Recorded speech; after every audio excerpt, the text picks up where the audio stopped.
ডিভোর্সের পর মেয়েটি প্রথমেই ঘরের সিলিং ভেঙে ফেলে, কারণ সে জেনে গিয়েছিল তার প্রতারক সাবেক স্বামী সেখানে লুকিয়ে রেখেছে গোপন টাকার ভান্ডার। মেয়েটি এক মুহূর্ত দেরি না করে সব গুছিয়ে নিজের এই গোপন তথ্য সে পেয়েছিল এক অবিশ্বাস্য উপায়, তার গর্ভের অনাগত সন্তানের কাছ থেকে। আগের দিন যখন সে গর্ভপাত করাতে যাচ্ছিল, হঠাৎই শিশুটি তার সঙ্গে কথা বলে ওঠে। শিশুটি জানায় তার বাবা আসলে প্রতারক।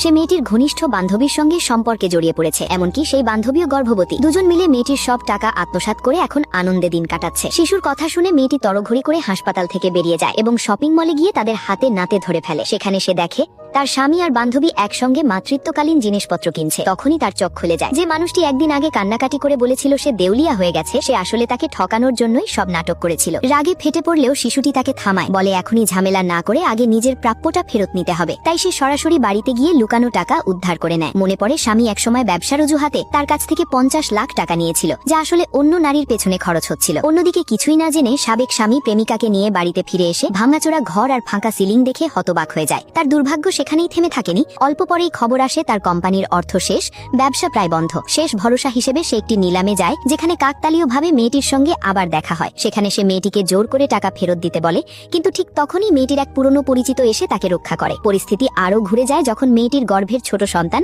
আবার সাহায্য করে। অদ্ভুতভাবে ঘটনাপ্রবাহ বদলে গিয়ে ছেলেটি নিজের সঙ্গীকেই আঘাত করে বসে, আর দুজনের মধ্যে ঝগড়া শুরু হয়ে যায়। এসব উপেক্ষা করে মেয়েটি নিলামে অংশ নেয়। শিশুটির পরামর্শে সে প্রথম আইটেমটি উচ্চ দামে কিনে নেয়। সবাই তাকে বোকা ভাবলেও সে আত্মবিশ্বাসের সঙ্গে জিনিসটি ভেঙে ফেলে, আর পরের মুহূর্তেই সেখানে যা বেরিয়ে আসে তা দেখে উপস্থিত সবাই হতবাক হয়ে যায়।